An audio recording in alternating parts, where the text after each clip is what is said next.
Hi. Well, I just realized that I've been doing this FMP thing all wrong, Darla. You get him to write your book for you. What's the deal? Nobody shared that with me before. I don't have enough research from Jeez. Not thinking right. No, it's wonderful to be here. This is, I think, my 5th or 6th FMP student. I've really enjoyed the program. So Feliz Quiñones' topic today is gangs. It's gangs are a sort of a social phenomenon that I've been interested in for about 15, 20 years, going back to my own teaching in the La Puente, West Covina area of LA. Let's hear it, La Puente, all right, where I grew up and everything.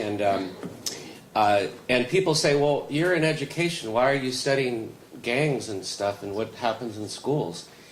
And aren't you supposed to study learning and stuff like that? And I think, yeah, that's true. I do that. But the kids that are gang affiliated, they're not just not learning, they're dying. And we have to do something about this. And I believe that schools can play a role in the lives of kids. And I think that we need to do more research, and I think Feliz's research is a really important step in learning more about what schools can and should be doing, and I think you'll really find the results fascinating. A little bit about Feliz. Feliz is caring, smart, hardworking, and a lot of other things. She's a very, very bright student. I think she's just about the most persevering student I've worked with in the FMP program, always on time. If she says she's going to have a draft, there's a draft. And that means a lot to professors. I didn't have Feliz in a class, but she's done so well, I asked her to sit in on my PhD class in qualitative methods, which she did and hung in there with the PhD students. So that was really something. Have I said enough? And I think Feliz will also be thankful for all the really good consejo I gave you in the office at times, right? All the good advice. Anyway, this is a great project. I'm very, very excited about it. And I think that it has the potential to be a published paper, and that's what we'll be working towards after she finishes her first draft. So I'm really excited to introduce Feliz. Felicidades. Like she's never heard that before.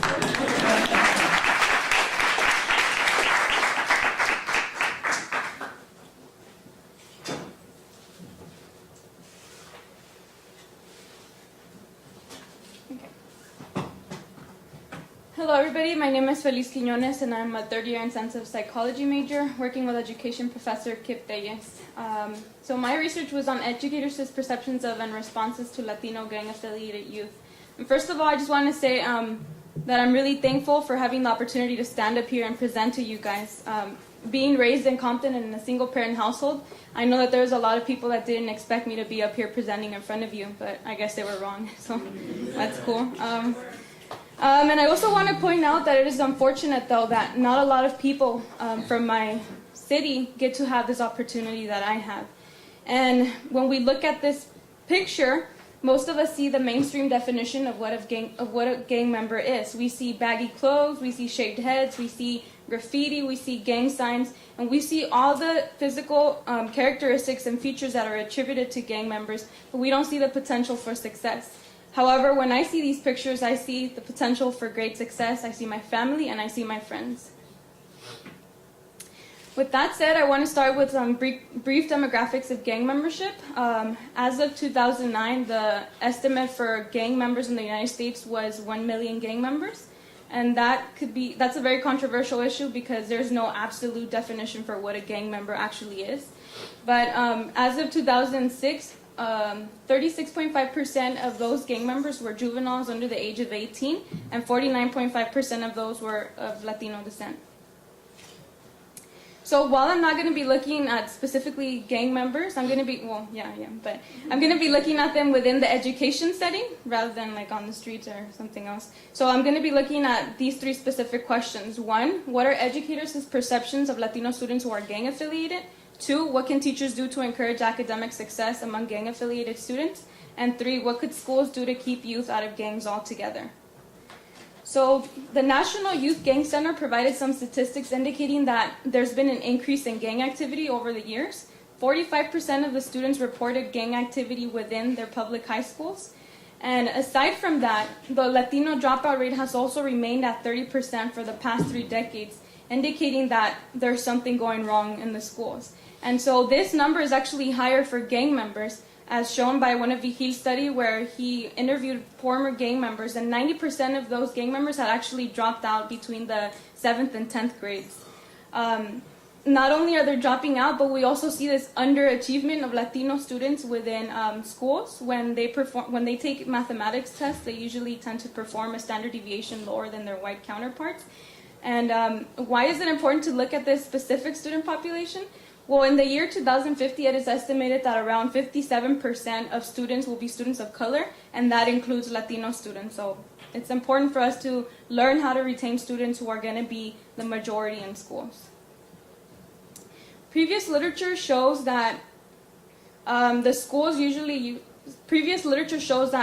are using an ignore approach, where rather than motivating and encouraging the students, the schools are actually waiting for these students to drop out and move to continuation high schools. However, there's other research that shows that when students have a healthy adolescent-teacher relationship, they tend to stay in school and also engage in less criminal activity.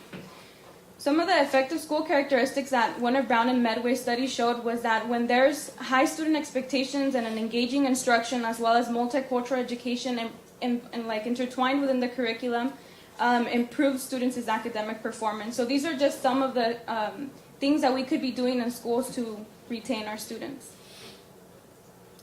Previous literature also shows that effective tactual kinesthetic resources like involving students in plays and skits helps them perform academically better. So there's some students that have different ways of learning, and for them just to sit for hours and listening to the teacher doesn't work for everybody. So providing them with a variety of different ways of learning helps students. Latin Billings' work and Berta Avila also suggests that providing students with a culturally relevant pedagogy improves their academic performance. When you bring something that's relevant and meaningful to these students' lives, it doesn't only meet their social needs, but it meets their social needs in a way that makes them perform better academically. So my present study will explore educators' perceptions of students who are gang affiliated or on the peripherals of gangs, as well as investigate what educators can do to encourage academic success for these students. In the winter, I created an interview protocol which was adapted from Latin Billings' work, and it was asking questions regarding educators' perceptions of gang-affiliated students, their expectations of these students, and the teaching strategies that they employ in the classroom. This spring, I conducted 30 to 60-minute semi-structured interviews with 5 educators. I took notes and audio-recorded the interviews and then conducted targeted transcriptions. My participants were 5 educators from 2 local school districts. I was working with a convenience sample, meaning that the educators I was working with had at least some experience working with gang-affiliated students. So I interviewed 3 teachers from a continuation high school, 1 teacher from a community day school, and 1 counselor from a comprehensive high school. And they were of varied teaching experience from 5 to 20 years and of various teaching subjects. So my primary findings showed that overall, the educators that I interviewed had positive perceptions of these students.